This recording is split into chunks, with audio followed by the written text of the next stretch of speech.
Merci de vous joindre à nous ce soir dans le cadre de notre célébration continue du mois de l'histoire des Noirs. Je m'appelle Caroline Dromaguet et je suis la présidente directrice générale du Musée canadien de l'histoire. Avant de commencer, je tiens à reconnaître que le territoire sur lequel le musée est situé est le territoire traditionnel non cédé du peuple algonquin Anishinabeg. La reconnaissance du territoire sur lequel nous nous trouvons, ainsi que notre collaboration étroite avec les communautés autochtones et nos partenaires de partout au Canada, sont d'une importance cruciale pour le musée, alors que nous avançons ensemble dans un esprit de respect et de collaboration. Ce soir, nous diffuserons Claiming Space, qui est le dernier épisode de la série sans précédent intitulée Vie noire, histoires inédites. Celle-ci se veut une série documentaire de 8 épisodes qui revisite l'histoire riche et complexe de l'expérience noire au Canada. Et pour les gens qui n'ont pas encore vu la série, je leur recommande vivement de la regarder. Les 8 épisodes peuvent être visionnés à partir de la plateforme J'aime de la CBC. Le Canada est un pays qui est profondément enrichi par les vies et les expériences de sa vaste population. Les personnes noires au Canada ont marqué l'histoire de notre pays, jouant un rôle pionnier ou héroïque méconnu au sein de nos collectivités. Pourtant, l'ombre du racisme anti-noir persiste, perpétuant une inégalité extrêmement néfaste. Le Canada a endossé, en 2018, la décennie internationale des personnes d'ascendance africaine des Nations Unies, réaffirmant l'engagement du Canada envers l'autonomisation et l'égalité. Hier soir, au musée, alors qu'avait lieu le Gala de l'excellence noire, le Premier ministre a annoncé la prolongation de ce soutien jusqu'en 2028, s'engageant à amplifier les voix noires, à promouvoir l'entrepreneuriat et à faire progresser les enjeux sociaux. La réunion de ce soir sert à souligner le mois de l'histoire des Noirs, les nombreuses contributions de personnalités canadiennes noires, ainsi que la richesse et la diversité de notre pays. Cet événement est présenté en partenariat avec la Black Lives Impact Foundation.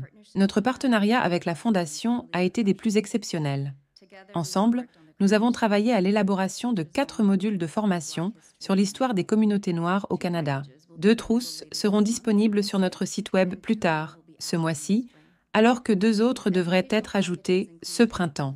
Ces trousses éducatives comprendront des activités, des suggestions, des objets virtuels, des vidéos, ainsi que des renseignements généraux qui permettront d'outiller le personnel enseignant ainsi que les pédagogues en vue d'offrir des expériences en salle de classe plus stimulantes et mémorables. Le même partenariat a également permis la production de guides de visionnement pour accompagner chacun des 8 épisodes de la série documentaire de la CBC.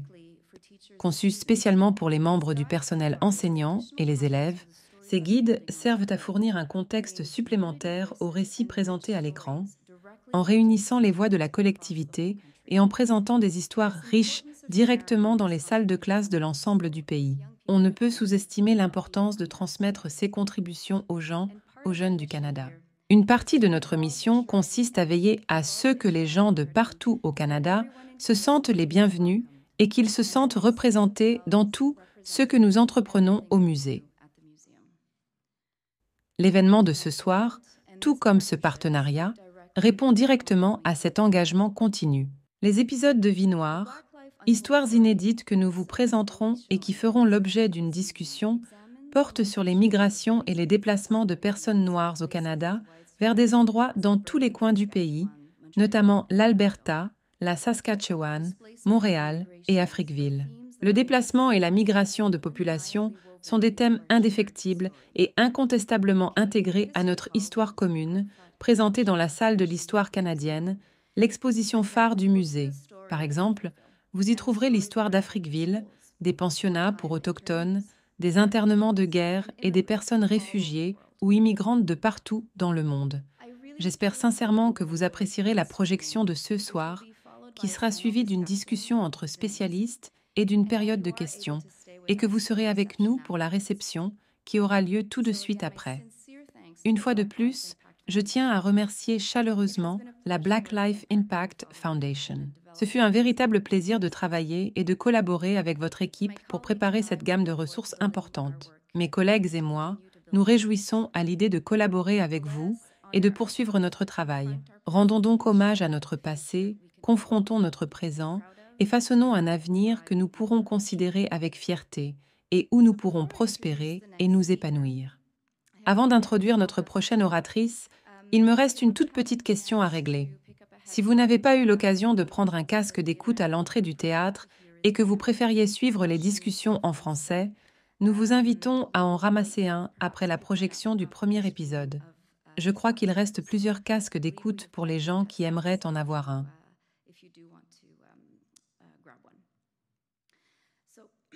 Veuillez m'excuser. À toutes les personnes que nous avons invitées ce soir, je vous remercie d'être des nôtres.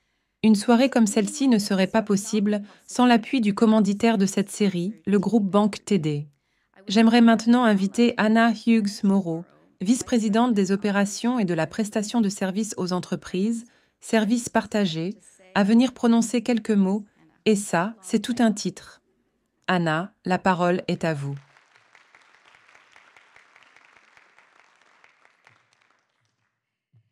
Merci Caroline. C'est un honneur d'être ici au nom de l'ATD et de reconnaître l'importance que revêt le mois de l'histoire des Noirs. Mais pas seulement ce mois-ci, nous célébrons au quotidien les contributions qu'apportent les personnes noires à l'histoire canadienne. L'ATD commandite des événements et des initiatives pour le mois de l'histoire des Noirs depuis plus de 15 ans. Nous reconnaissons l'importance de ce mois non seulement en tant que célébration, mais aussi en tant que rappel de notre engagement continu à aider à ouvrir la voie à un avenir plus équitable et inclusif. Grâce à notre plateforme de responsabilité sociale, c'est-à-dire la promesse TD, prêts à agir, nous tirons parti du pouvoir de notre personnel, de nos activités et de la philanthropie pour soutenir des projets et des programmes tout au long de l'année qui visent à éliminer les obstacles à l'accès et à l'inclusion, à amplifier la diversité des voix et à favoriser le changement systémique. Nous continuons de joindre le geste à la parole, à la fois au sein de la banque comme à l'extérieur de ses murs. Nous savons que cette année a été particulièrement difficile, alors que beaucoup de gens ont dû faire des choix difficiles en raison de la hausse des prix des biens de première nécessité. C'est pourquoi il est plus important que jamais que nous continuions de soutenir les organismes axés sur les personnes noires, au service des personnes noires et dirigés par des personnes noires, et que les individus qui portent le changement puissent continuer de faire une différence dans leur communauté. Cette année, ou plutôt l'an dernier, puisque nous sommes maintenant en 2024, en 2023, TD a annoncé l'initiative Parcours vers l'inclusion économique de la TD, qui concentre nos efforts en vue d'améliorer l'accès à la formation à l'emploi, aux services financiers, à l'éducation et à des conseils, ainsi qu'au logement abordable. Nous avons également mis en œuvre le programme d'accès au crédit pour les entrepreneurs noirs, avec l'objectif d'accorder un accès plus équitable au crédit pour les personnes noires qui, comme nous le savons, se heurtent à beaucoup plus d'obstacles lors de l'obtention de financement pour leurs entreprises. Nous savons qu'il y a encore un chemin à faire, et nous nous engageons à marcher de l'avant ensemble et à célébrer et à soutenir les communautés, les clients et les collègues noirs que nous servons aujourd'hui et à l'avenir. Au nom de la TD, merci Caroline et l'équipe du musée. C'est grâce au travail de nombreuses organisations communautaires remarquables que des changements significatifs sont possibles. L'ATD est fière d'appuyer les efforts qui visent à écrire l'histoire de demain et à inspirer les générations futures. Sur CE, c'est avec humilité et honneur que j'accueille Sandy Hudson, écrivaine primée, productrice et militante, ainsi que l'une des chefs de production de Vie Noire. Histoires inédites. Merci à tout le monde. Bonne projection.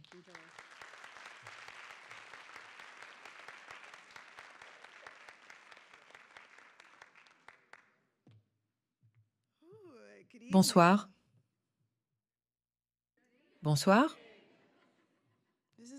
Cet événement vise à célébrer les personnes noires. On se parle entre nous, ici. Je vous remercie d'être des nôtres et vous souhaite un joyeux mois de l'histoire des Noirs, un joyeux mois de l'avenir des personnes noires.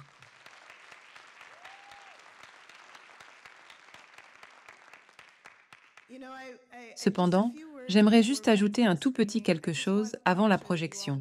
Je tiens à ce que tout le monde sache à quel point ce fut un projet formidable. Nous avons commencé à discuter de ce projet en 2019, ou du moins j'ai pris part à la discussion à compter de 2019. Puis, vous savez, il y a eu beaucoup d'événements mondiaux qui ont entraîné un tas de retards. Il fut donc difficile de faire en sorte qu'un projet de ce genre aboutisse comme prévu. Et l'une des raisons pour lesquelles je suis si satisfaite de la façon dont tout cela s'est concrétisé, c'est à cause du si grand nombre de personnes noires partout au pays qui y ont participé. Maintenant, l'épisode que vous visionnerez. Ce soir a été dirigé par Frances Anne Solomon. Par contre, chaque épisode, si vous ne les avez pas encore vus sur GEM, est dirigé par une direction et une équipe de production différentes. Donc, chaque épisode est un peu différent et est indépendant des autres. Toutefois, chacun d'eux met en lumière tant les talents noirs que l'histoire des communautés noires dans le cadre du projet. Et je crois qu'il s'agit d'une réussite extraordinaire qui mérite d'être soulignée.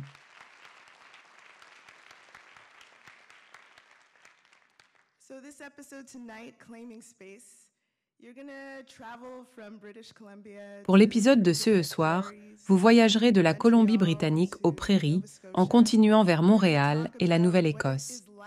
Et après l'épisode, nous animerons une discussion sur ce que c'est que d'essayer de se tailler une place en tant que communauté constamment en quête de refuge. C'est une des façons dont l'identité noire, ou plutôt l'expérience du fait d'être une personne noire, se manifeste. C'est d'avoir à se tailler une place pour soi-même et de devoir se la tailler constamment, même si on a l'impression de l'avoir déjà fait, pour s'épanouir. Parce que souvent, les gens essaient de nous enlever ça, ou encore de nous rendre mal à l'aise, ou même de rendre impossible le fait d'exister là où nous nous trouvons. C'est une situation qui perdure encore dans le monde entier. Et donc, quand vous regardez cet épisode et tout autre épisode, cela constitue une forme d'éducation sur l'histoire des communautés noires. C'est en revanche une éducation sur la situation actuelle, le présent. Et cela nous appelle à agir dans notre situation actuelle quant à la façon dont certaines choses horribles, des choses plus horribles encore que ce que vous entendrez ce soir, se perpétuent. Je vous encourage donc à réfléchir à tout ceci pendant que vous regarderez l'épisode de ce soir, tout comme les autres épisodes, qui abordent certaines choses difficiles que les personnes noires ont vécues au Canada, pour leur rendre hommage.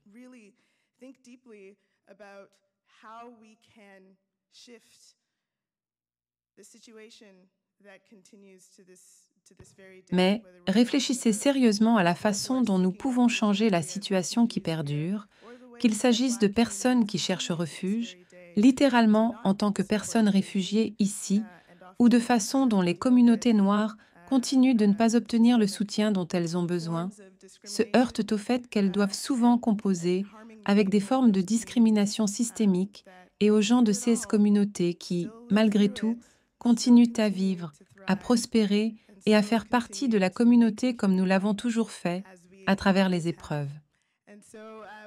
Donc, sans plus tarder, je demanderai à la personne responsable d'appuyer sur le bouton de faire jouer la vidéo. J'espère que vous apprécierez cet épisode et je vous verrai après le film pour la discussion entre spécialistes.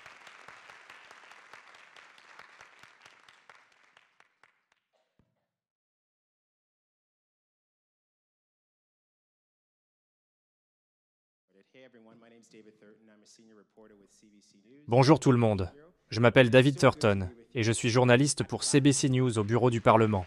Je suis heureux d'être ici ce soir. Joyeux mois de l'histoire des Noirs. Je demanderai à chaque personne de se présenter et de répondre à ma première question. Mais avant, je tiens à dire qu'une seule autre chose. J'ai eu la chance de travailler pour le radiodiffuseur public et d'aller travailler au sein de différentes collectivités et à divers endroits dans les Maritimes, dans l'Arctique et dans le nord de l'Alberta. Et ma tante, qui vit à Toronto, m'a dit une fois, ou plutôt m'a demandé, parce que c'est là que je suis né, comment peux-tu être une personne noire si tu n'habites pas à Toronto ?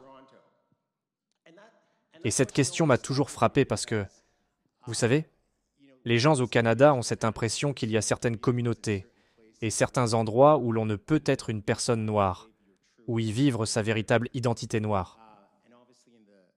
Évidemment, dans l'œuvre que nous venons de voir, ce n'est pas nécessairement le cas. Donc, Handel, je vais vous demander de vous présenter Mais dites-moi aussi, pour répondre à la première question, qu'est-ce que l'identité noire? À quoi ressemble l'identité noire et la communauté noire par chez vous? Et dites-nous, d'où êtes-vous originaire? Je crois... Merci pour cette question. D'où je viens, c'est un peu plus complexe. Si j'avais à faire de l'historicisation, je dirais que je suis une personne noire qui vient de l'Afrique continentale, de la Sierra Leone plus précisément, qui peut retrouver son patrimoine jusqu'en Nouvelle-Écosse.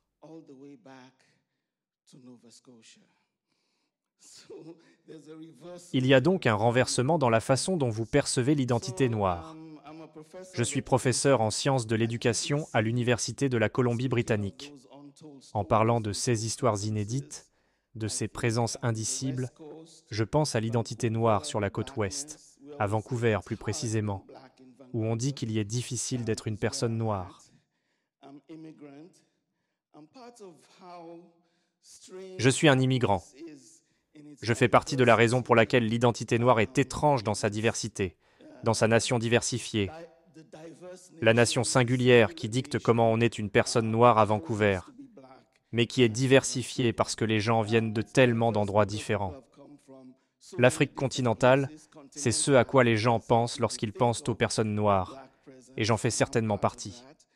Il y a aussi les gens des Caraïbes, les gens qui sont noirs et canadiens et qui sont au pays depuis déjà plusieurs générations. Et même si vous pensez aux gens de l'Afrique continentale, il y a des organisations pour les gens de chaque pays, ainsi que des communautés et des ethnies venant de cette gamme d'endroits différents. Pourtant, notre communauté est peu nombreuse. Je pense que le nombre de personnes noires qu'on recense dans l'ensemble de la Colombie-Britannique avoisine les 40 000 ou 60 000 seulement.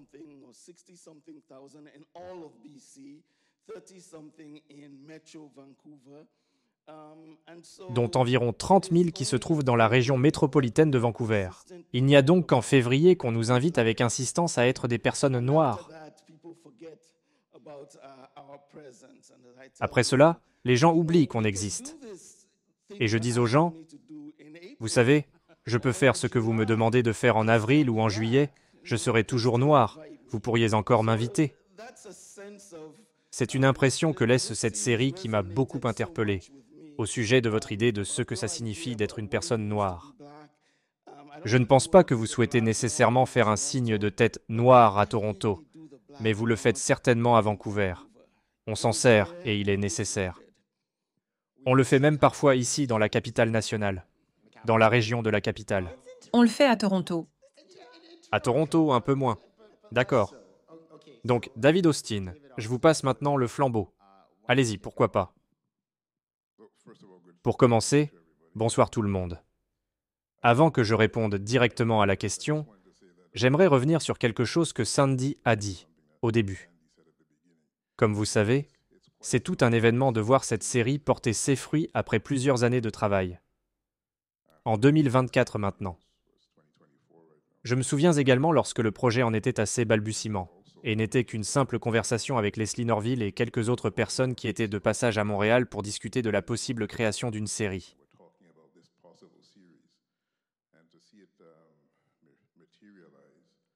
De la voir se concrétiser et rendre une part si importante de l'histoire et de la présence de personnes de descendance africaine dans ce pays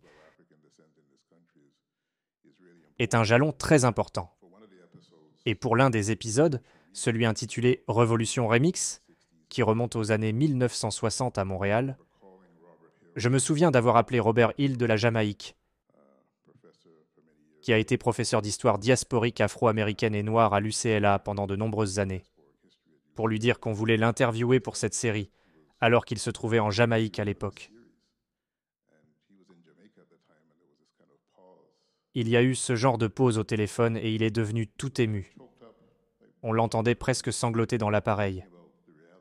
Il pensait à l'histoire dont il avait fait partie ainsi qu'au fait qu'il y avait contribué dans les années 1960 à Toronto, à Montréal et à Ottawa, et que cela allait maintenant devenir une autre histoire, sous forme de film cette fois. Donc, vous savez, ça en dit long sur les cycles de vie et sur comment ces choses se transmettent d'une génération à l'autre. Mais je l'ai aussi mentionné parce que son oncle, ou un de ses oncles plutôt, qui était un politicien bien connu en Jamaïque dans les années 1930 et 1940, était un ami proche de mon grand-père en Jamaïque.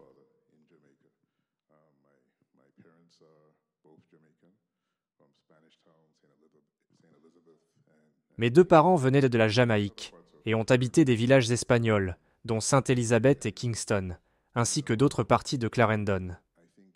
Et comme vous le savez, je crois qu'à bien des égards, dans ma propre aventure en tant que personne née en Angleterre et y ayant vécu pendant les 10 premières années de sa vie avant de déménager à Montréal, puis à Toronto, pour revenir habiter à Montréal, il s'agit d'un parcours typique de plusieurs personnes de descendance africaine dans ce pays.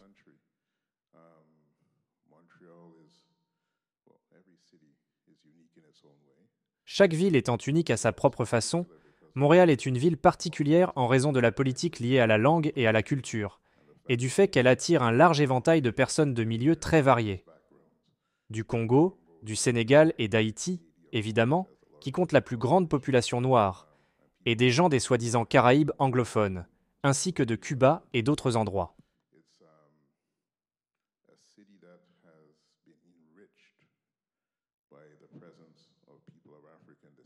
C'est donc une ville qui a été enrichie par la présence de personnes d'ascendance africaine, à la fois sur le plan politique, artistique et culturel, de façon que nous commençons à peine à être en mesure de rendre dans les films, les livres et les histoires.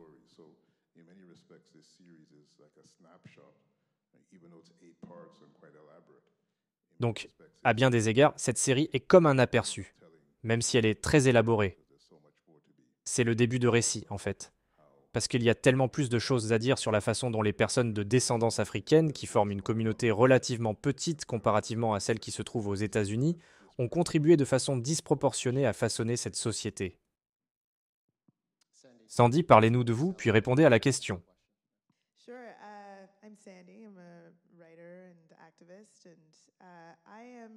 Certainement. Je m'appelle Sandy, je suis écrivaine et militante. Je suis une immigrante de deuxième génération et j'habite à Toronto.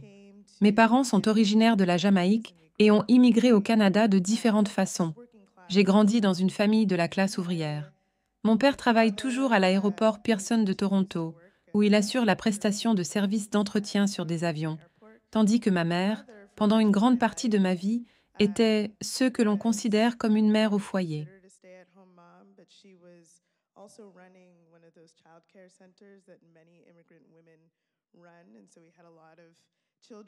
Elle dirigeait également une de ces garderies que beaucoup d'immigrantes dirigent à partir de chez elles. Nous avions donc beaucoup d'enfants à la maison et avons pris soin de gens pendant toute mon enfance. Donc, pour moi, mes parents pensaient qu'il était très important que nous connaissions bien l'histoire des communautés noires et la façon dont notre famille est arrivée au Canada, principalement grâce au programme des travailleurs étrangers temporaires, par l'intermédiaire de mes arrière-grands-parents, de mon arrière-grand-mère maternelle et de ma grand-mère paternelle. Mes parents n'ont pas fait connaissance en Jamaïque. Par contre, les deux viennent de Sainte Mary et ont eu l'occasion de se rencontrer au Canada. Leur parcours d'immigration au Canada était très similaire. Les deux ont dû laisser plusieurs membres de leur famille derrière pour venir s'établir au Canada, et ce, en plusieurs étapes, et ont dû prendre soin de frères et de sœurs, tout en essayant de faire émigrer d'autres membres de leur famille au pays. Et pour ma part, mon expérience de l'identité noire a été parsemée de nombreux déplacements. Je suis née dans ce qu'on appelait à l'époque North York. En fait, je suis née à Scarborough, puis je suis déménagée à North York. Et vous savez, il y a ces périodes de la vie au cours desquelles on perd son emploi et les communautés bougent en raison de la manière dont elles sont établies et on doit déménager. Donc j'ai habité à Scarborough. J'ai habité à North York avant que la ville soit amalgamée. J'ai également habité à Brampton, à Maple et à Toronto. J'ai déménagé un peu partout. Et vous voyez, maintenant que j'y pense, si vous avez suivi tout ce qui est arrivé à Toronto et dans le quartier de la Petite Jamaïque, vous savez que ce genre de manque de respect à l'égard de la communauté noire a en quelque sorte forcé le déplacement et la migration de la communauté noire, ce qui se produit tout le temps à Toronto. Et lorsque je me suis mise à travailler sur ce documentaire et sur le travail que j'ai fait sur le plan universitaire, et lorsque j'étudie ça, c'est comme si c'est réellement l'une des façons que l'identité noire se manifeste au Canada. Cette force, c'est comme, même lorsque vous commencez à vous installer, le déplacement se fait de façon forcée. Et dans ma propre vie, je crois que le déplacement forcé se traduit, selon mon expérience, en cette impression d'être quelque part où je ne suis pas censée être, tout en essayant continuellement de me tailler une place pour me sentir à ma place. Vous savez, c'est la façon dont je décrirais ce que j'ai ressenti tout au long de mon enfance, alors que nous vivions dans tous ces endroits différents. Et j'ai encore l'impression que c'est ce que je fais aujourd'hui. Donc, c'est ça. Merci d'avoir parlé de cela avec nous. Cheryl, vous avez participé à cet épisode. Soit dit en passant, toutes ces personnes sont présentées d'une façon ou d'une autre tout au long de la série. Mais vous avez particulièrement été mise en vedette dans cet épisode, et vous apportez cette représentation et cette perspective des prairies pour montrer que la communauté noire est présente depuis longtemps dans l'Ouest. Oui, bonjour tout le monde. Je suis heureuse d'être des vôtres ce soir. Je tiens d'abord à remercier Sandy et toutes les personnes qui ont participé à la réalisation de cette incroyable série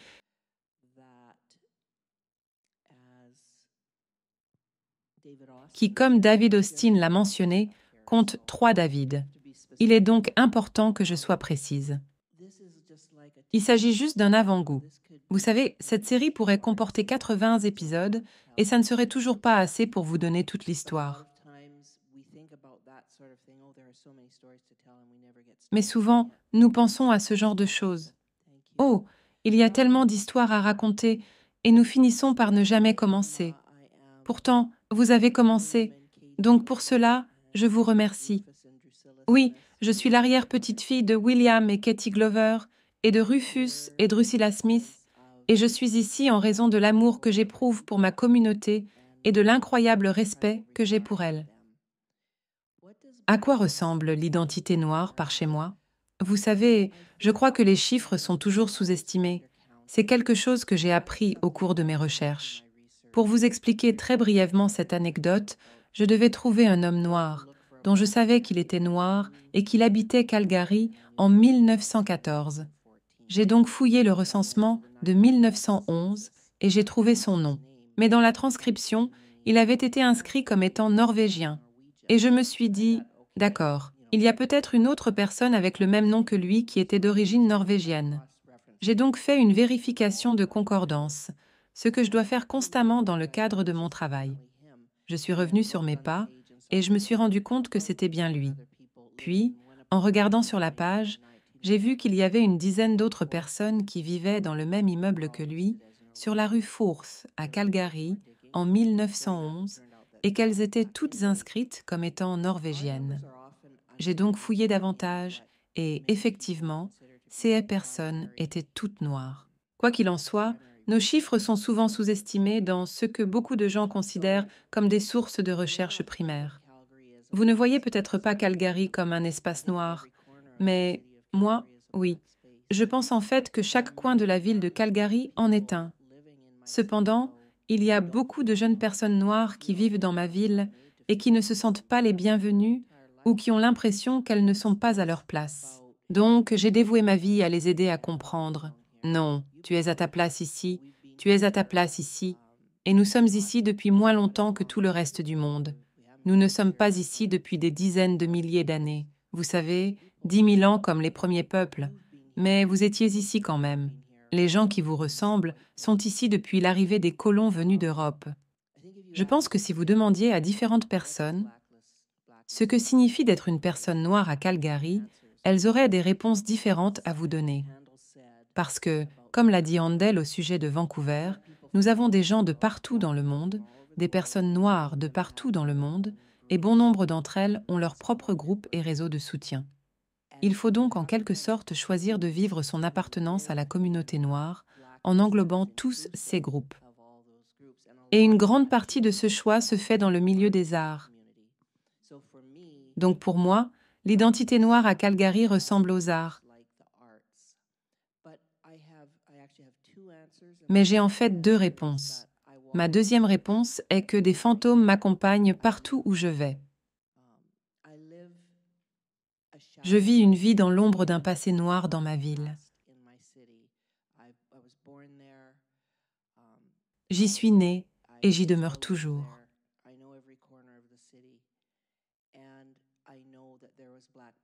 Je connais tous les coins de la ville et je sais qu'il y avait une présence noire à tous ces endroits.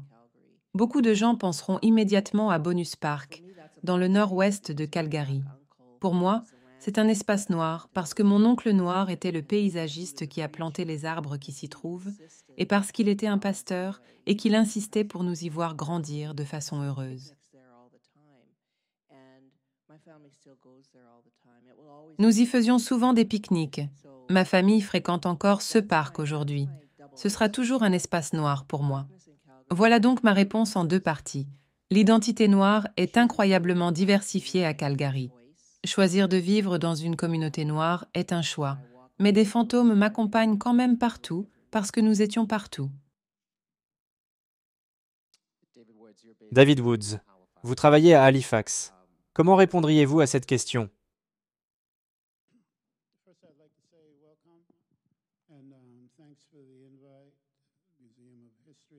Tout d'abord, je tiens à vous souhaiter la bienvenue et à remercier le Musée canadien de l'histoire, avec lequel j'ai une histoire très intéressante, de m'avoir invité.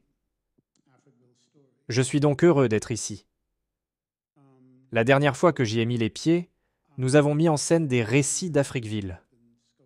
Je suis né à Trinité et j'ai grandi en Nouvelle-Écosse, et j'ai maintenant appris que, parce qu'il y a actuellement une nouvelle vague d'autochtonisation qui prétend que c'est vraiment important pour certaines personnes, ça a toujours été le cas pour moi.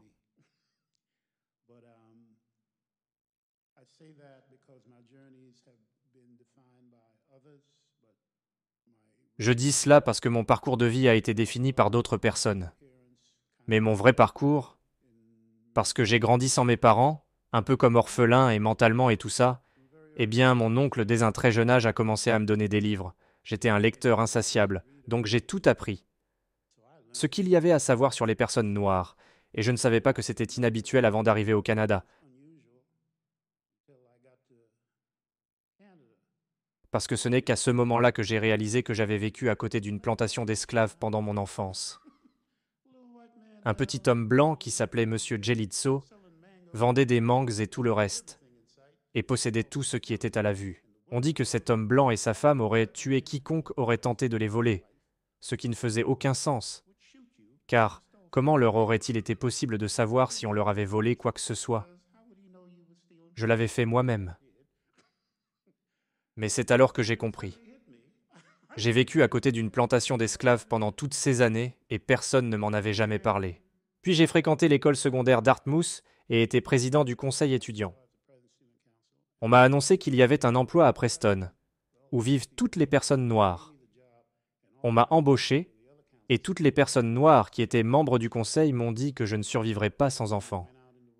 Je suis donc allé dans le bois avec les enfants, et je suis tombé en amour avec eux. Les gens m'ont ensuite dit « Tu es cool, Dave, tu dois venir par chez moi et rencontrer ma communauté. » Je suis donc retourné chez moi et ne suis jamais reparti, car je suis allé à Fraser House, parce que l'une des filles qui s'y trouvait était vraiment mignonne. La mère m'a ensuite regardé de haut et m'a bien aimé, donc elle m'a donné le goût de faire partie des siens, bien qu'elle en avait déjà 15. J'occupais donc le 16e rang, et pour le reste de ma vie, je n'ai pas été en mesure de m'éloigner parce que, chaque fin de semaine, je quittais ma maison familiale et je m'y rendais, y retrouvant toujours 30 voitures déjà garées dans la cour parce que, forcément, tout le monde allait rendre visite à maman May. Elle préparait 2 repas les fins de semaine. Un pour la famille et un pour les gens qui venaient la visiter. On y chantait, on y dansait. Tout le monde au village de North Preston s'y présentait, comme si c'était une obligation de le faire, Dave Woods y compris.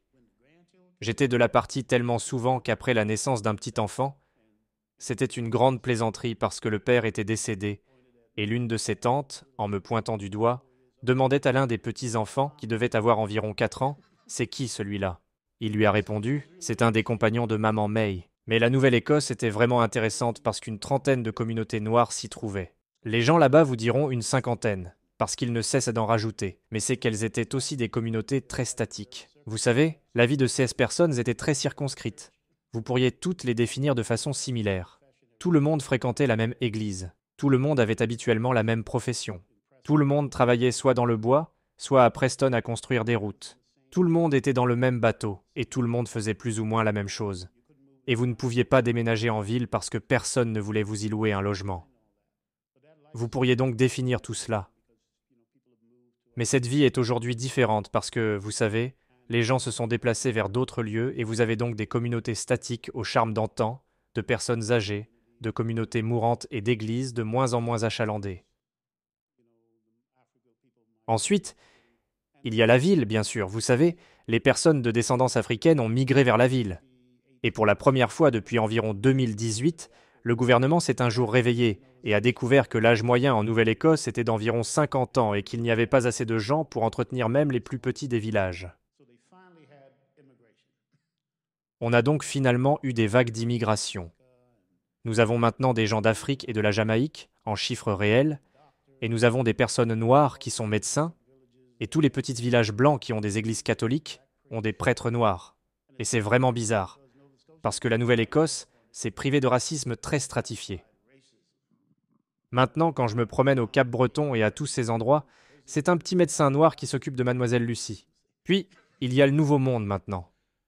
Et j'ai eu de la chance, parce que j'ai eu des emplois qui m'ont amené à tous ces endroits. Je suis l'un des rares à avoir visité et interagi avec presque tout le monde.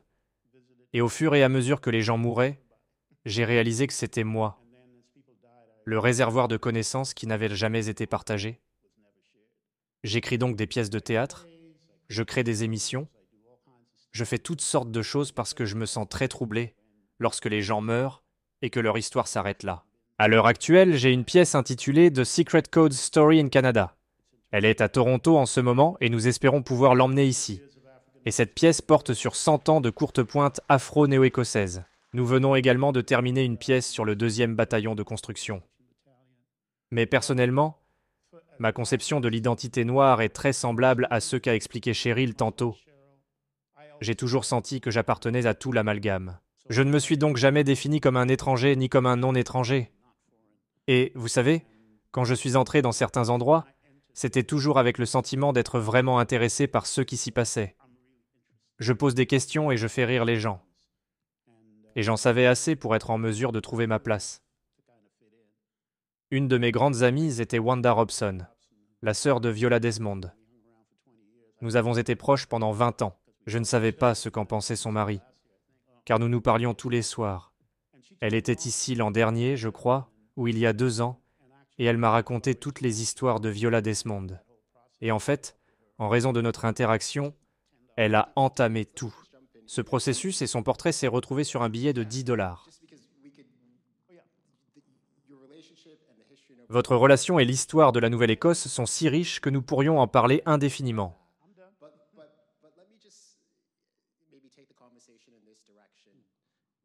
Mais permettez-moi d'amener la conversation dans une autre direction. Nous venons de parler des espaces noirs et de ce à quoi cela ressemble dans les endroits où nous vivons et de ce à quoi ces espaces avaient l'air dans le passé. Je me demande comment nous pouvons préserver les lieux liés à la réalité noire et les espaces noirs maintenant qu'ils ont tellement changé. Nous n'avons plus d'église noire. Eh bien, nous en avons encore, mais je ne sais pas ce qu'il en est de leur fréquentation dans les quartiers noirs, n'est-ce pas? C'est vraiment difficile à cerner. Je me demande comment nous pouvons préserver et isoler ces espaces noirs maintenant que nos communautés sont si fragmentées. Sandy, voulez-vous répondre à cette question? La parole est à vous. Certainement.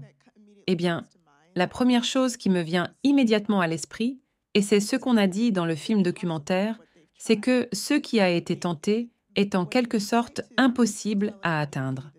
Vous savez, quand on essaie de dire à une communauté qu'elle n'a pas sa place et qu'on essaie de la diviser, ces mêmes gens trouveront une façon de se retrouver dans les célébrations qu'ils ont et dans les endroits qu'ils peuvent créer ensemble.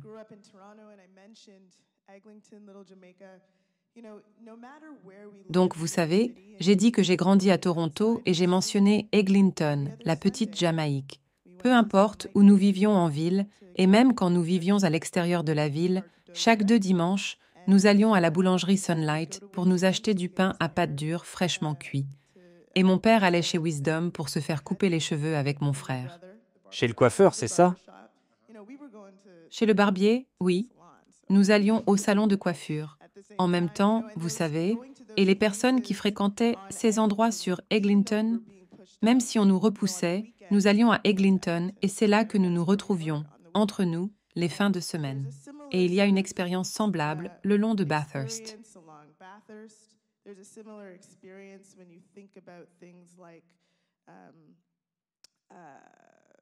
Il y a une expérience semblable lorsqu'on pense à des choses comme les festivals que nous avons, comme Caribana et autres. Il y a toujours des façons de se réunir et même lorsqu'on parvient à expulser les gens sur le plan économique, on ne peut pas vraiment, spirituellement, éloigner les gens les uns des autres lorsqu'ils sont réellement connectés.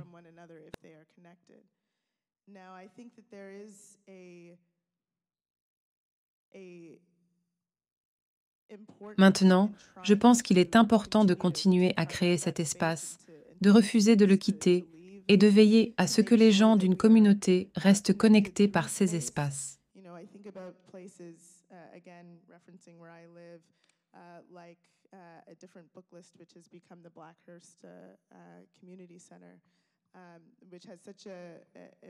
Vous savez, je pense toujours à des endroits, en faisant référence à l'endroit où j'habite, comme à une autre liste à part entière, qui est aujourd'hui devenu le Blackhurst Community Center, un centre qui revêt tant d'importance dans la communauté.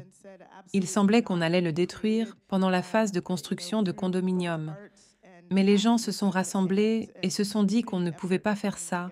Et ils ont créé, grâce à l'art, à l'activisme et aux efforts de la communauté, une situation où cet endroit survivra à ce projet de développement de condominium.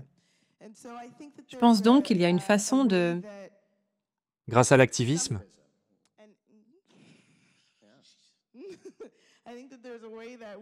Je pense qu'il y a une façon de faire preuve d'activisme et de militantisme pour essayer de maintenir ces espaces et de les créer. Absolument. Randall, je sais que vous avez des idées à ce sujet parce que c'était oui.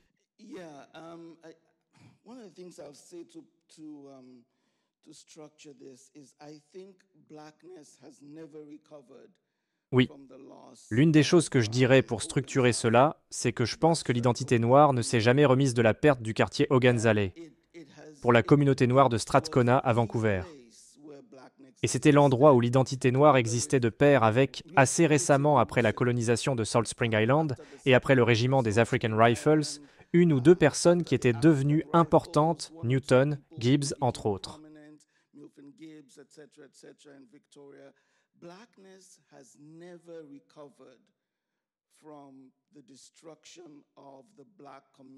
L'identité noire à Victoria ne s'est jamais rétablie de la destruction de la communauté noire.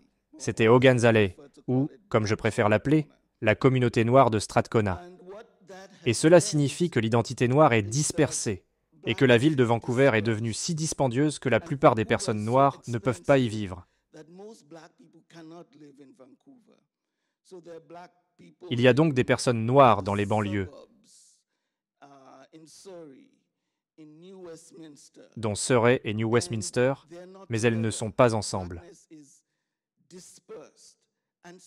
L'identité noire s'est dispersée. Il est donc très difficile de rassembler la communauté. Que s'est-il donc passé? Comment les gens ont-ils fait ça? Donc, pour moi, l'identité noire se produit d'une façon qui n'est plus permanente. Nous n'avons pas le luxe de dire que nous allons, il y a la Hogan's Alley Society qui essaie de recréer quelque chose. Mais ce qui se passe, c'est que les gens se réunissent dans des restaurants ethniques, un restaurant nigérien ou un restaurant jamaïcain, dans des boîtes de nuit, et peut-être pour des gens de pays particuliers, pour faire des pique-niques l'été. Je vois cela presque comme un surgissement de l'identité noire, un surgissement de la communauté. C'est comme ça que ça se passe, non? Mais les personnes noires trouvent des moyens de le faire. Et ce qui est le plus intéressant, et nous n'en parlons pas assez, peut-être qu'ailleurs, l'identité noire s'exprime en ligne. J'habite à Richmond. Je rentre du travail. Si je veux faire partie de la communauté, je vais sur Facebook. Il y a un groupe Facebook appelé Meanwhile Black in Vancouver. Si vous venez à Vancouver, c'est la première chose qu'on vous dira. Joignez-vous à Meanwhile Black in Vancouver. Il y a environ 30 000 personnes noires dans la région métropolitaine de Vancouver et environ 5 000 d'entre elles font partie de cette communauté en ligne. Ce sont donc des façons très novatrices de faire, de refaire. Il ne faut pas tenir sa communauté pour acquise. Pour nous, sur la côte ouest, ce n'est pas une question de résilience. Comment pourrait-on maintenir cette résilience quand cette communauté a été détruite? Je ne crois pas que l'identité noire se soit rétablie de cette destruction. Il s'agit maintenant de savoir comment établir des liens entre nous. Quand pourrons-nous nous réunir en fonction de nos spécificités, malgré nos différences? Le lancement du mois de l'histoire des Noirs à Vancouver est donc très important pour la plupart des gens à Vancouver.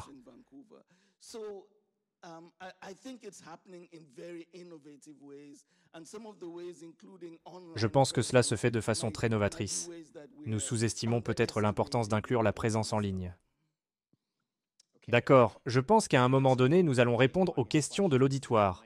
Il y a un micro quelque part dans la salle. Si vous avez une question, levez la main pour commenter. Nous pourrons vous apporter le microphone. Katie, est-ce que je me trompe? Il y a des microphones.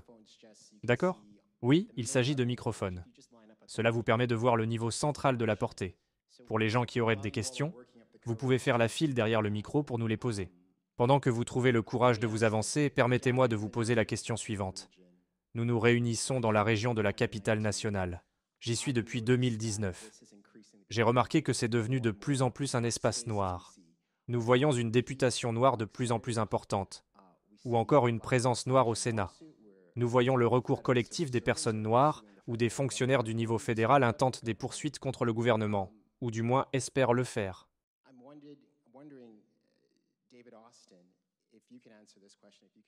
Je me demandais, David Austin, si vous pouviez répondre à cette question, puisque votre rôle dans cette série documentaire était de parler du maintien de l'ordre, c'est bien ça?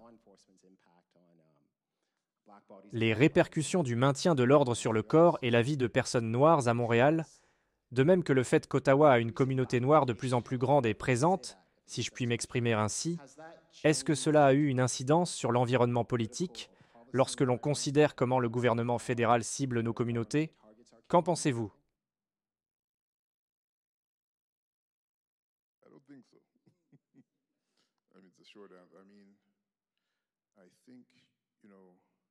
Je ne crois pas.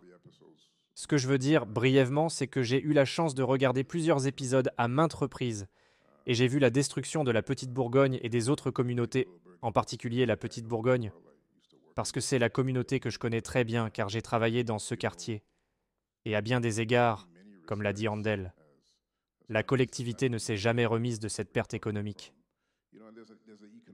Les gens sont propriétaires de leur maison, mais n'ont pas été dédommagés pour celle-ci.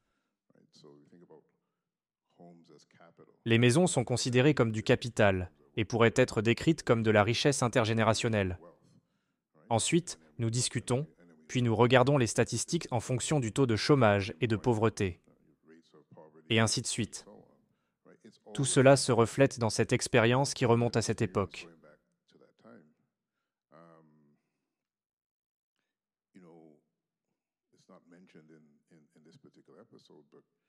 Vous savez, ce n'est pas mentionné dans l'épisode que vous venez de voir en particulier, mais vous savez que ce qui a remplacé ces maisons était l'un des plus importants programmes de logement du gouvernement au Québec.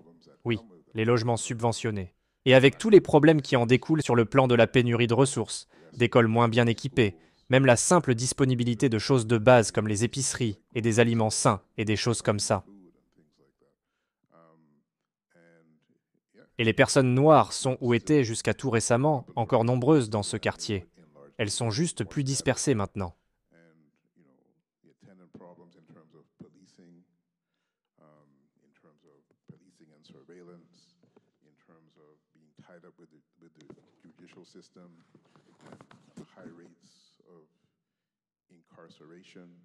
Et, vous savez, les problèmes associés au maintien de l'ordre, en ce qui concerne les services policiers et la surveillance, le système judiciaire et les taux élevés d'incarcération, sont tous liés à cette expérience.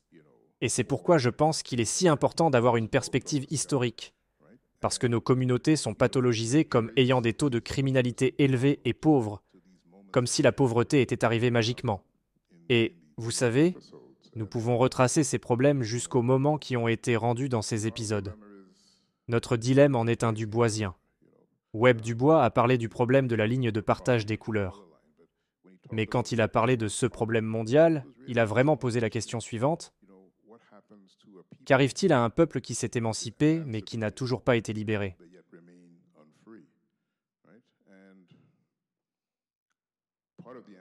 Une partie de la réponse à cela a été le maintien de l'ordre, la surveillance, des écoles mal équipées, des emplois précaires.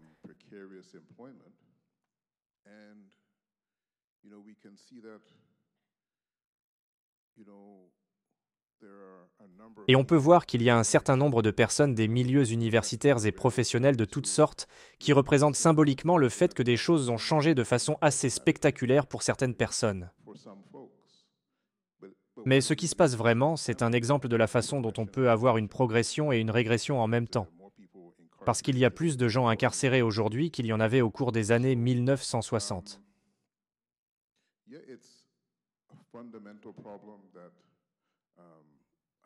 C'est donc un problème fondamental qui, à mon avis, ne disparaîtra pas tant que les structures et l'infrastructure qui reproduisent ces problèmes seront présentes. Et cela fait partie d'un problème et d'une lutte de plus en plus large.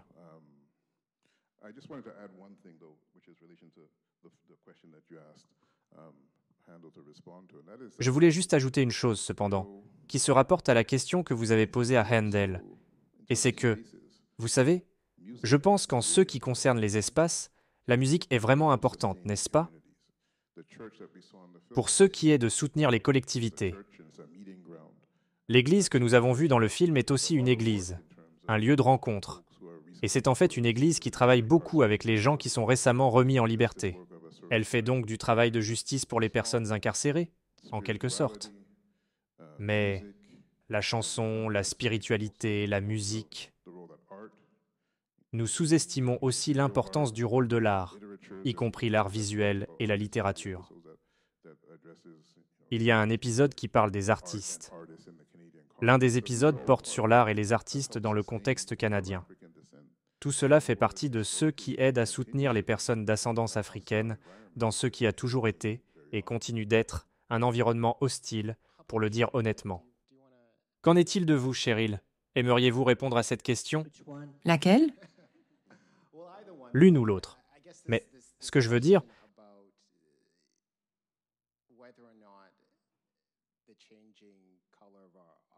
c'est que je suppose qu'il s'agit de cette question consistant à savoir la couleur changeante ou non de la classe politique, que nous ayons ou non plus de parlementaires provenant de la communauté noire ici, à Ottawa, nous voyons aussi une plus grande députation noire dans les prairies.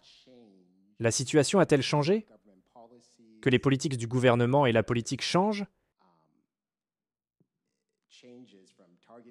Qu'il s'agisse de cibler nos communautés ou d'aider celles-ci à prospérer?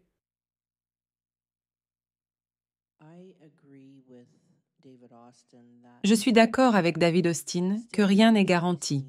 Effectivement.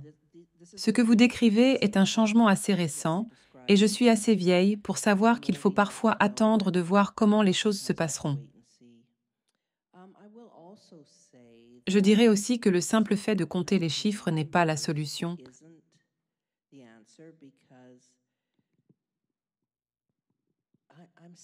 Parce que j'hésite un peu à le dire, mais je vais le dire quand même. Il y a des personnes noires qui ne nous aiment pas et qui ne s'aiment pas elles-mêmes. Et parfois, ces personnes décident de faire carrière en politique. Il ne s'agit donc pas simplement de chiffres. C'est aussi la qualité de la personne en tant que telle et son désir d'aider les autres lorsqu'elle arrive au haut de l'échelle, et de tendre la main à d'autres communautés. Je suppose donc que j'attends de voir ce qui se passera. D'accord, je vais me tourner vers l'auditoire pour voir si nous avons des questions. Je pense que nous en avons une. Compte tenu, et j'espère ne pas offusquer qui que ce soit ici, de l'âge mûr de la plupart d'entre vous, qu'en est-il de la motivation? Comment gardez-vous votre motivation?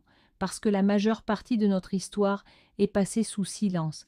Et comment puisez-vous de la motivation chez les jeunes de la nouvelle génération, compte tenu de la disparité des cultures dans la communauté noire et peut-être du manque d'intérêt, s'il y en a? Comment ralliez-vous les gens afin de les amener à faire ce que vous espérez faire? J'ai vécu partout au pays, alors je connais Vancouver, Halifax et Terre-Neuve, je sais comment se passent les choses et je connais des gens de partout. Donc la question que je vous pose est la suivante.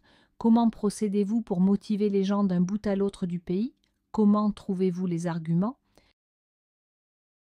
Dans les années 1980, nous avons mis sur pied un groupe de jeunes appelé le Cultural Awareness Youth Group, et nous l'avons instauré dans toutes les écoles d'Halifax.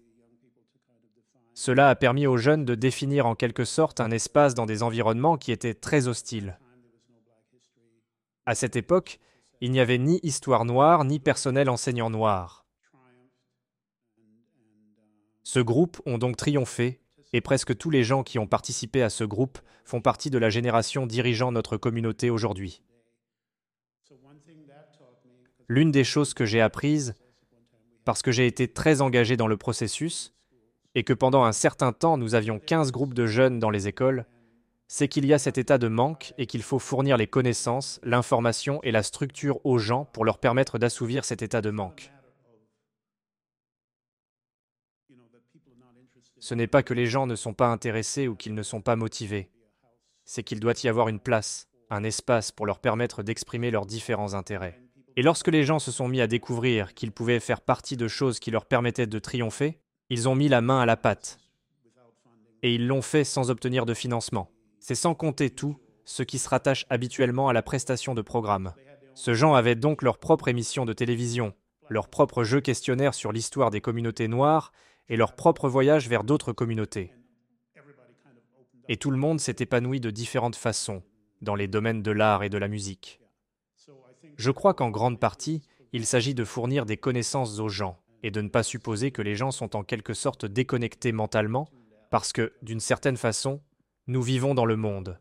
Nous voulons faire partie de ce que nous sommes, et bien souvent, nous n'avons tout simplement pas l'espace ou le soutien pour nous permettre de nous épanouir. Tout comme l'a fait mon oncle en me donnant des livres qui m'ont permis de me transformer, je pense que nous devons toujours penser à créer des structures, que nous devrions avoir des centres culturels dans toutes les villes, par exemple. Parce que, pour être en mesure de transcender toutes nos différences, nous pourrions toujours revenir à quel point tout le monde est différent. Mais, dans un centre, il faut que cela devienne un dialogue continu, qui permet aux gens de s'épanouir. Nous avons besoin d'espaces qui permettent aux gens de voir au-delà d'eux-mêmes. D'accord? Nous avons une question ici. Avant que nous vous cédions la parole, Monsieur Handel, je crois que vous aviez envie de répondre à cette question, vous aussi. Oui, je vais simplement venir compliquer la question en disant que je ne sais pas s'il s'agit d'une question de mentorat pour les jeunes ou quelque chose du genre. Les jeunes ont beaucoup d'intérêt et participent activement. J'aimerais établir un lien entre ce que les gens savent, ce qu'ils ne savent pas, et les formes de racisme institutionnel. Je fais partie d'un petit groupe qui se bat depuis presque toujours. Des gens comme Sadi Kuen faisaient déjà ce travail depuis de nombreuses années bien avant mon arrivée, et encore aujourd'hui, il est très difficile de connaître l'histoire des communautés noires. Personnellement, j'aimerais qu'on aborde la question de l'identité noire dans le curriculum scolaire de la Colombie-Britannique, plutôt que l'histoire générale. Ce n'est pas seulement les jeunes personnes noires qui doivent apprendre à se connaître elles-mêmes, c'est tout le monde qui devrait en apprendre plus sur l'identité noire. Et si vous avez de la difficulté à intégrer le sujet dans le curriculum, ce n'est pas parce que les enfants ne s'y intéressent pas.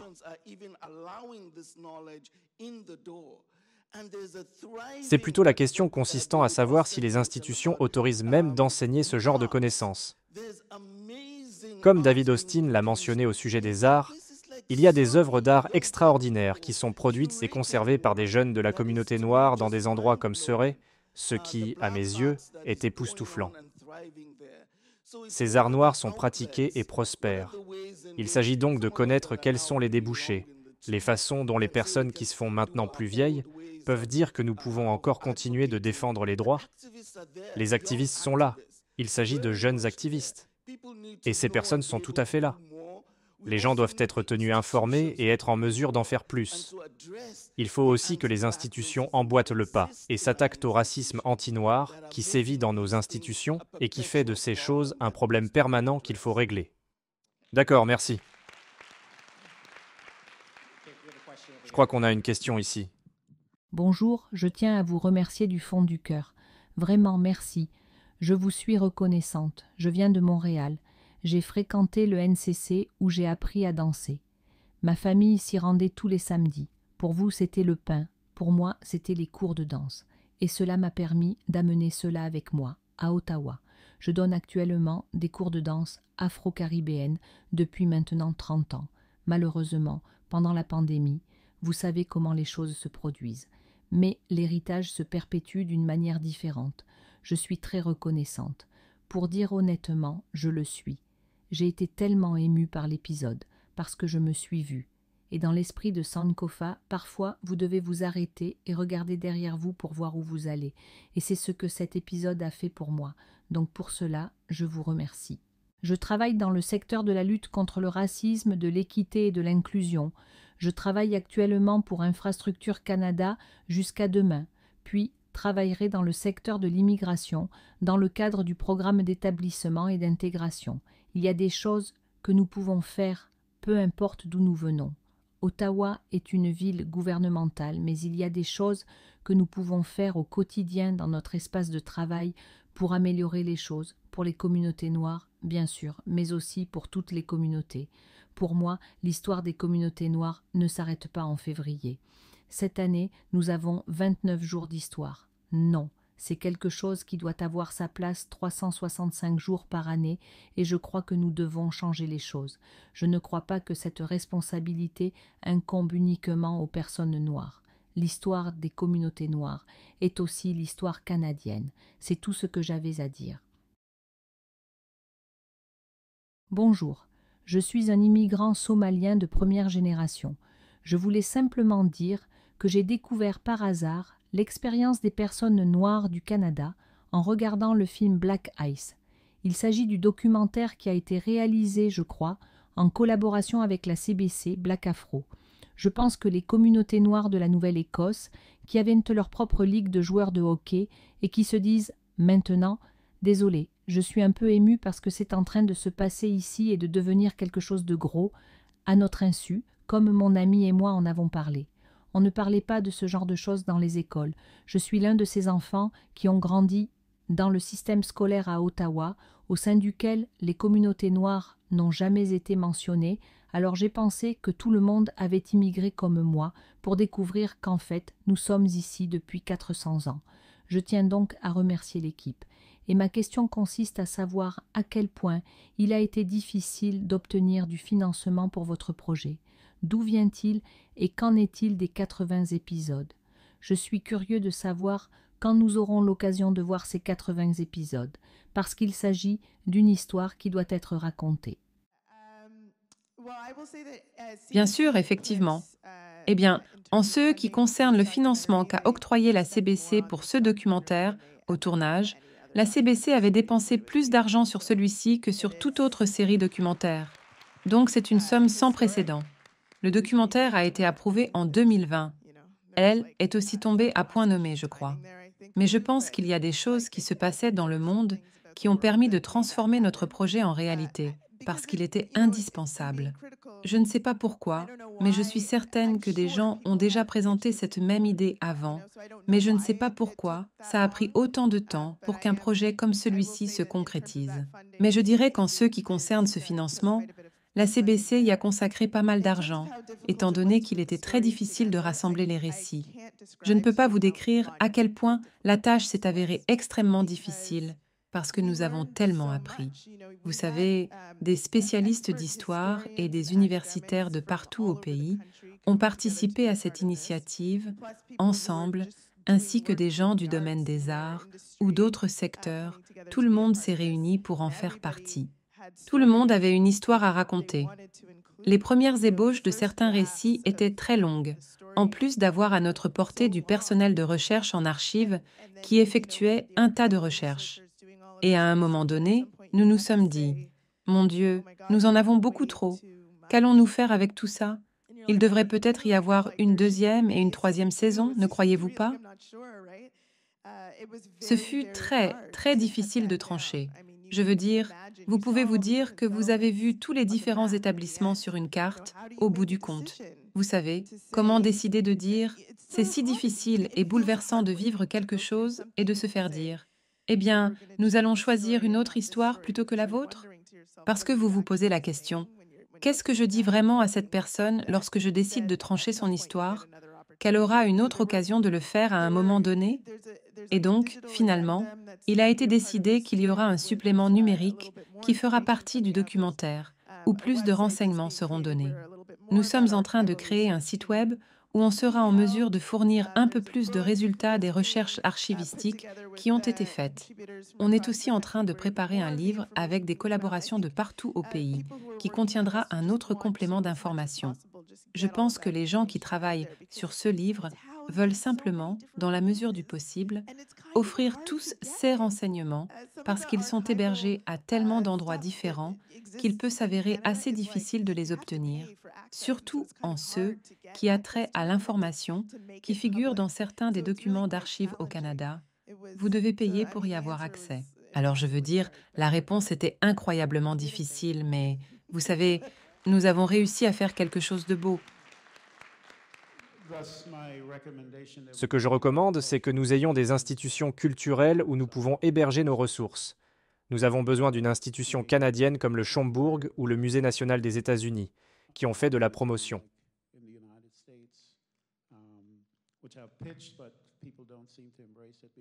Cependant, les gens ne semblent pas y adhérer, parce que vous ne pouvez pas avoir la science infuse.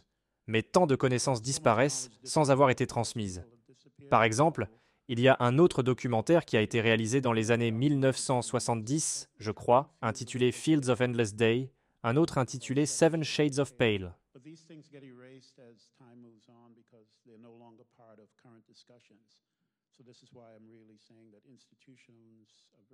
Mais ces choses s'effacent au fil du temps parce qu'elles ne sont plus d'actualité. C'est la raison pour laquelle je dis que les institutions sont très importantes si nous voulons faire le pont entre la transmission et l'activation des savoirs, parce que les gens sont toujours surpris. Même si ces choses ont toujours été connues ou promues, elles n'étaient pas nécessairement à la une des nouvelles nationales. Vous n'êtes pas le premier à demander des musées noirs. Ils existent partout dans le monde, pas seulement aux États-Unis. Ce que je veux dire, c'est qu'il est aberrant que le Canada n'ait pas de grands musées noirs. Effectivement. Est-ce qu'il nous reste du temps, Katie?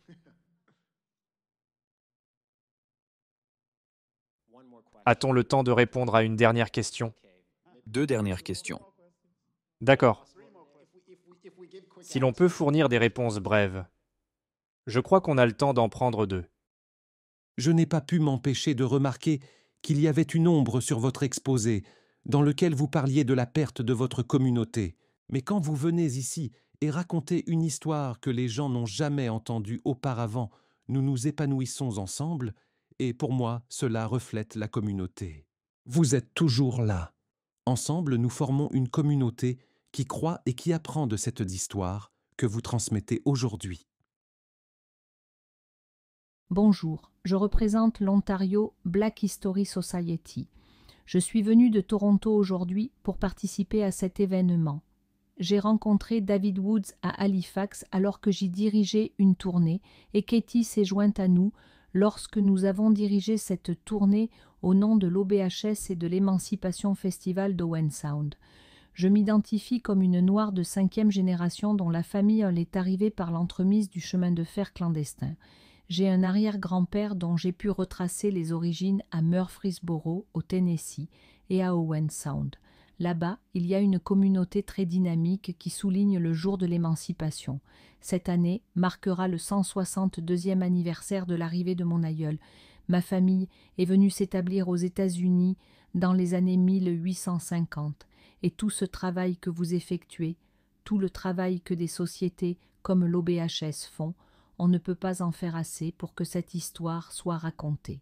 Et je sais pertinemment que le ministre de l'Ontario, M. Lécher, a annoncé aujourd'hui qu'une certaine éducation sur l'histoire des communautés noires serait donnée dans les écoles. Je me suis moi-même rendue dans les écoles pour faire des présentations au nom tout d'abord de mon petit-fils, puis des autres enfants de son école. Nous devons le faire. Nous devons raconter ces histoires. Nous devons exprimer notre fierté à voix haute.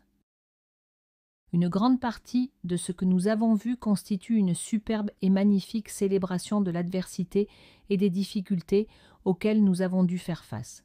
Une célébration de la culture noire. Je pense que ma question est la suivante. Dans bien des cas, je pense que nous vivons avec beaucoup de traumatismes intergénérationnels. Comme vous l'avez dit, Cheryl, il y a beaucoup de personnes noires qui ne s'aiment pas elles-mêmes. Et je pense qu'à bien des égards, tous les messages qui nous entourent nous disent que nous devons changer, changer nos cheveux, changer d'autres choses également. Et j'ai grandi dans une famille au sein de laquelle ma mère ne célébrait pas la culture noire. On nous répétait constamment le même message, d'être n'importe qui d'autre que soi-même. Ma question s'adresse donc aux gens qui n'ont pas eu l'occasion de grandir en connaissant cette histoire, c'est-à-dire sans ce savoir ou cette fierté. Comment encouragez-vous les personnes noires à célébrer cette partie d'elles-mêmes et à renouer avec cette partie de leur identité? Je ne suis pas sûr que la CBC puisse répondre à cette question pour tout le monde.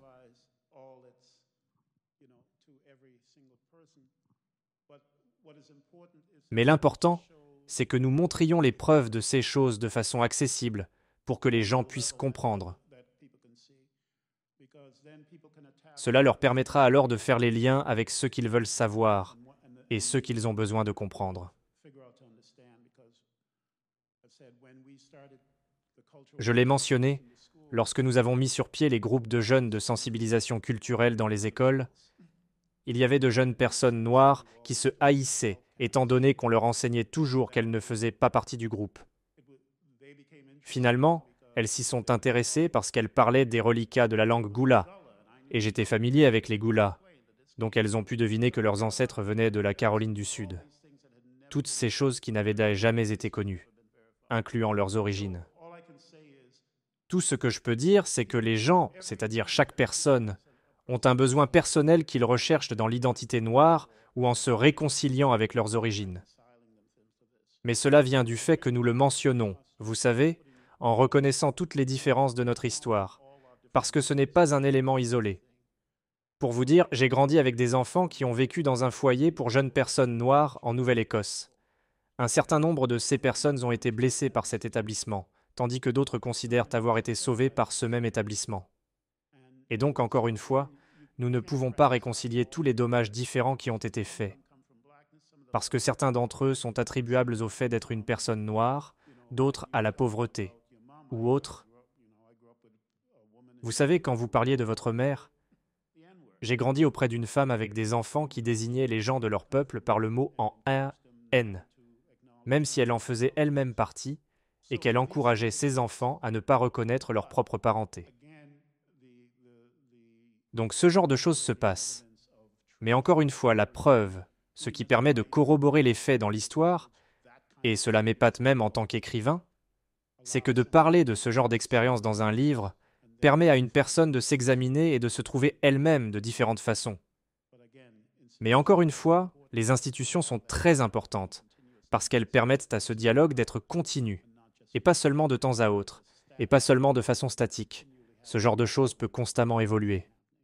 Cheryl, je crois que vous aviez quelque chose à ajouter. Oui, je vous remercie pour cette excellente question. Je pense que je suis d'accord avec ce qu'a dit David, c'est-à-dire qu'il y a des gens qui ne peuvent pas guérir de ce traumatisme particulier, mais il y a beaucoup de personnes qui peuvent se lancer dans la découverte en entendant une seule histoire. Pour certaines personnes, c'est tout ce que ça prend. Et tout le monde a, à sa façon, une histoire à raconter. Et on ne sait jamais où cette histoire aboutira. Je pense aussi que tout le monde peut à la fois transmettre l'histoire et demander aux gens de regarder cette série. Vous ne savez ni comment cela se répercutera sur les collectivités, ni qui tombera sur cette série en ayant vraiment besoin. Quand j'écris, de la fiction plus particulièrement, je pense souvent à une personne, à cette personne qui a besoin de mon histoire. Je crois que les récits sont très puissants. Bien que nous ne puissions pas guérir tout le monde, j'ai l'impression que ce genre de travail nous permet d'apporter un certain apaisement, du réconfort et un sentiment d'appartenance à beaucoup de gens.